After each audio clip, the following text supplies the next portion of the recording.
Hi everyone, আজকে ভিডিওটা হচ্ছে আমার ঢাকা থেকে লন্ডন যাওয়ার জার্নি। লাস্টে ছিল লন্ডন থেকে ঢাকায় আসার।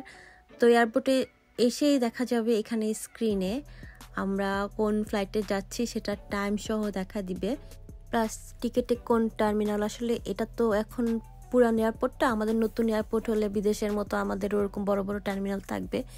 যাই হোক, এখন তো যে কোনো একটা গেট দিয়ে ঢুকে পড়লেই হয়। তো আমি চলে আসছি ভিতরে।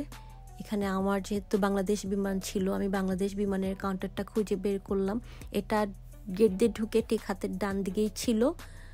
তো আমি লাইন জিজ্ঞেস করে নিলাম, অবশ্যই ডাবল চেক করে নিতে হবে। সামনে যে থাকবে তার সাথে ডাবল চেক করতে হবে সেম জায়গায় যাচ্ছে, বা বিমান নাম্বারটা চেক করে নিতে পারেন যদি সোলো ট্রাভেল করেন। অবশ্যই এগুলা খেয়াল রাখতে হবে। ওই স্ক্রিনেও দেখাচ্ছে লন্ডন, তারপর ওখানে অবশ্যই বিমান নাম্বারটাও লেখা থাকবে। বারবার আমি বলবো সব জায়গায় জিজ্ঞেস করে নিতে। আমার আসলে খুব একটা টাইম লাগে না, এত বেশি মানুষ ছিল না। এই যে আমি ওয়েট করছিলাম, ওনার পরই আমারটা ছিল। আর এই যে আমি প্রথমে আমার ব্যাগ একটা ফেলে আসছিলাম ভিতরে আসার সময়। সো এইসব কিন্তু অনেক খেয়াল রাখতে হবে। পাসপোর্ট তো কোনোভাবেই সবসময় চোখে চোখে রাখতে হবে। পাসপোর্ট হচ্ছে নিজের জানের মতো ক্যারি করতে হবে, নিজের জান হাতে নিয়ে হারাইলেই সব শেষ। তো ইমিগ্রেশন পার করলাম। এরপর হচ্ছে আমি আমার গেট দেখবো, গেট নাম্বার, যে গেটে আমাকে যেতে হবে, যেখান থেকে আমি বিমানে উঠবো। সো এখানে মনে হয় সিলেট দেখাচ্ছিল লন্ডন গেট 4। সো আমাকে গেট 4 খুঁজতে হবে। ওখানে আমার ওই যে বিমান নাম্বারটা দেওয়া আছে BG 201। সো আমি এটা মিলাই নিলাম, এটা আমার। সো আমি গেট 4-এ যাবো, তার আগে আমি একটু ফ্রেশ হয়ে নিচ্ছিলাম। আমি বলবো যদি একা ট্রাভেল করেন আর যদি ফার্স্ট টাইম হয় তাহলে অবশ্যই যতটা হাতে টাইম নিয়ে আসা যায়, যদি ওয়াশরুমে যেতে হয় ওয়াশরুমে, সব কিছু একটু টেনশন ফ্রি থাকা যায়। দেরি করলে কিন্তু অনেক বেশি তখন স্ট্রেস হয়ে যাবেন, তখন কিন্তু খারাপ লাগবে। যাই হোক, এখন আমি গেট 4 খুঁজতেছি। গেট 4 খুঁজতে খুঁজতে ওখানে কোথায় কোথায় গেট 4 লেখা আছে, বা জিজ্ঞেস করতে পারেন যে গেট নাম্বারটা কোন দিকে, 4টা কোন দিকে যাব। ওখানে অনেক মানুষজন থাকে, যারা কাজ করে, স্টাফ থাকে, সবাই দেখায় দিবে। সো আমি গেট 4-এ চলে আসছি। এখনও আমার অনেক হাতের টাইম আছে, আমি অনেক আর্লি চলে আসছি। তো এই যে আমরা মাত্র কয়েকজন ওয়েট করতেছিলাম। তারপর আমি ওয়াইফাইটা কানেক্ট করে নিচ্ছিলাম। এখন আমি একটা বাংলাদেশের সিম ছিল আমার সাথে। লন্ডন থেকে আসার সময় আমার কোনো বাংলাদেশের সিম ছিল না, তাই আমি ওয়াইফাই কানেক্ট করতে পারছিলাম না, কারণ এখানে বাংলাদেশের নাম্বার চায়।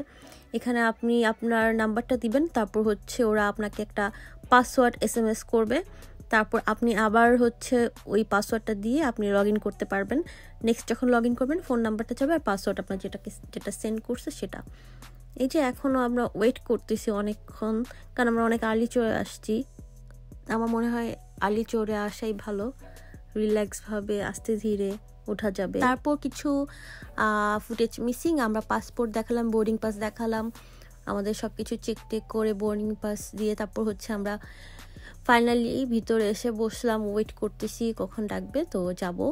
তো আস্তে ধীরে রিল্যাক্সভাবে যাত্রা শুরু করলাম। অবশ্যই বোর্ডিং পাস টিকিট যেটা যতটুকু কেটে রাখবে, বাকিটা কিন্তু আপনি আপনার সাথে রাখবেন। কারণ আপনি যখন যে কোনো দেশে ল্যান্ড করবেন, যেমন আমি লন্ডন ল্যান্ড করার পর ইমিগ্রেশনে আমার কিন্তু বোর্ডিং পাসটা দেখতে চাইছে, তো ওটা ভুলেও কোথাও ফালাই দিবেন না। দরকার হলে পাসপোর্টের ভিতর রেখে দিবেন, তাহলে সেফ থাকবে। আর এই যে আবার এই ফাঁকাটা আমি পাইছি বিমান বাংলাদেশে, আর দেখেই ভয় লাগতেছিল যে আমার ফোন আবার পড়ে যায়। আসার সময় যে একটা ছেলের ফোন পড়ে গেছিলো এদিক দিয়ে।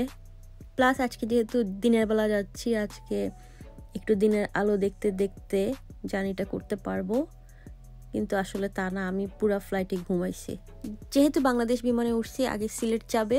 সিলেট যেতে যেতে আমাদেরকে একটা ছোট বার্গার টাইপের, তারপর একটা চকলেট আর হচ্ছে পানির বোতল দিল, তাও ভালো। লাস্ট টাইম তো পিনাট বার দিছিল একটা। যাই হোক, এরপর আমরা ঢাকা থেকে সিলেটের উদ্দেশ্যে রওনা দিলাম, এবং তারপর সিলেট থেকে আমরা লন্ডনের উদ্দেশ্যে রওনা দিব। এর মাঝে আমাদেরকে আমাদের লাঞ্চ দিয়ে দিছে। আমি নিয়েছিলাম মাটন, তারপর এটা কি মাটন ছিল না বিফ ছিল মনে নাই, 1 মাস পরে সে ভিডিও এডিট করতেছি। ভেজিটেবল ছিল, তারপর একটা ডেজার্ট ছিল, বান বাটার ছিল। আপনারা যদি বাটার বান এগুলো যদি তখন না খেতে চান, আপনারা ওটা রেখে দিবেন, পরে যখন মাঝে মাঝে কিন্তু একটু ক্ষুধা লাগে তখন খাবেন।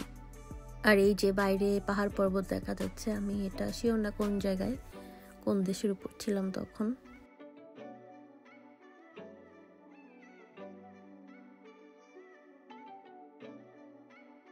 একা একা অনেক কিছু এক্সপেরিমেন্ট করতেছিলাম, যেমন এটা যত কমানো যায় তত উইন্ডোটা ব্লু হয়ে যায়, তাহলে রোদের আলো বা বাইরের আলোটা চোখে লাগে না, এই টাইপের একটা কিছু। এটা আবার বাড়ালে দিনের আলোটা দেখা যায় আর কি ভালো করে। তো এটা গুতাগুতি করতে করতে আমি মনের মধ্যে ঘুমাই গেছিলাম। হ্যাঁ, তারপর হচ্ছে ডিনার ডিনার ছিল এটা মনে হয়, কিছু না, ডিনার না, এটা কোনো একটা নাস্তা ছিল মাঝখানে, ডিনার তো দেওয়ার কথা না। এটা চিকেন, পটেটো, একটা ভেজিটেবল ছিল, আর কেক, বাটার বান সেম, তারপর চা কফি ছিল। এই তো, এই যে কফি না, চা ছিল এটা। আমার আসলে এমনিতে খুব একটা কিছু মনে থাকে না, তার মধ্যে এতদিন পরে সেটা করতেছি। যাই হোক, ওই যে একটা কেক দিছে, ওটার সাথে আমি ওটা রেখে দিয়েছিলাম পরে খাওয়ার জন্য, কারণ সব একসাথে খাওয়া যায় না। তো আমি পরে একটু একটু ক্ষুধা লাগলে তখন হয়তো খাওয়া যায় আর কি। আচ্ছা, আর বিমানের এই যে ফ্ল্যাশ করতে গেলে আমার অনেক ভয় লাগে সব সময়, আমি এটা কেন ভিডিও করে আল্লাহ জানে। তারপর আস্তে আস্তে কি সুন্দর লাগতেছিল। আসলে দিনের বেলা জার্নি করতে অন্যরকম মজা, এই সিনারিগুলো দেখতেই ভাল লাগে, মানে তাকাই থাকতে ইচ্ছে করে। সমুদ্র যেরকম মানে চোখ ভরে না দেখতে দেখতে, এটা সৌন্দর্য। মেঘও সেম, মানে মন ভরে না, এরকম একটা সৌন্দর্য।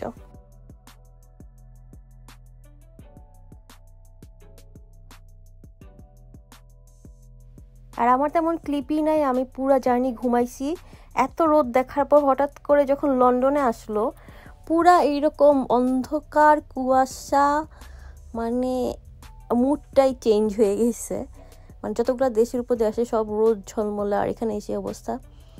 যাই হোক, এই যে এখন আমি আস্তে আস্তে, এখানে লেখা আছে কোন দিকে যেতে হবে, অ্যারাইভালস ব্যাগেজ রিক্লেম, মানে আপনার লাগেজ নিতে হবে। তো আপনি যদি কিছুই না বুঝেন এরকম দেখে দেখে যাবেন। এই যে দেখবেন অল আদার পাসপোর্টস, মানে ব্রিটিশ না যারা অন্যান্য আছেন আমার মতো, এরকম একজন একজনকে ফলো করে করে জাস্ট হাঁটতে থাকবেন। এই যে ইউকে বর্ডার, মানে ইমিগ্রেশনে চলে আসলাম, লাইন, বিশাল লাইন এখানে অ্যাজ অলওয়েজ। তো এখানে ওয়েট করতে হবে। যাই হোক, ইমিগ্রেশন পার করলাম। এই যে ব্যাগেজ রিক্লেম 1 to 4 হাতের ডানে, অ্যান্ড 5 থেকে বাকিগুলো হাতের বামে। তা আপনি এখানে দেখবেন আপনার ব্যাগেজ কত নাম্বারে আছে, এখানে লেখা আছে আমার ঢাকা, তারপর হচ্ছে 1 রিক্লেম 1, আর এখানে আমার বিমান নাম্বারটাও আছে BG201। এভাবে বিমান নাম্বার, ফ্লাইট, কোথা থেকে আসছেন এরকম খুঁজে বের করতে হবে 1। এই যে এখানে এসে আবার দেখবেন আপনারটা আসছে কিনা, উপরে আবার বিমান নাম্বার চেক করবেন। মানে সব ডাবল ট্রিপল যত পারা যায় চেক করে নেবেন, যাতে প্রবলেমে না পড়তে হয়। তারপর তো আমি তো চলে আসছি খুব তাড়াতাড়ি, কিন্তু আমার লাগেজের খবর নাই। আমি তো ভাবতেছিলাম আজকে মনে আমার লাগেজ আসবে না, আমার লাগেজ মনে হয় বাংলাদেশিটাই আসছে বা হারাই গেছে, মানে আমারটাই আসতেছিল না, এত এত লাগেজ আসতেছিল। যাই হোক, সব শেষে আসলো। আমার লাগেজগুলো এত ভারী ছিল। তারপর আবার দেখতেছি কোন দিক দিয়ে এক্সিট, এই যে সোজা দেখাচ্ছে, সোজা যে আবার হচ্ছে হাতের ডানা দেখাচ্ছে। তো এই যে আমি একদম এসে গেছি।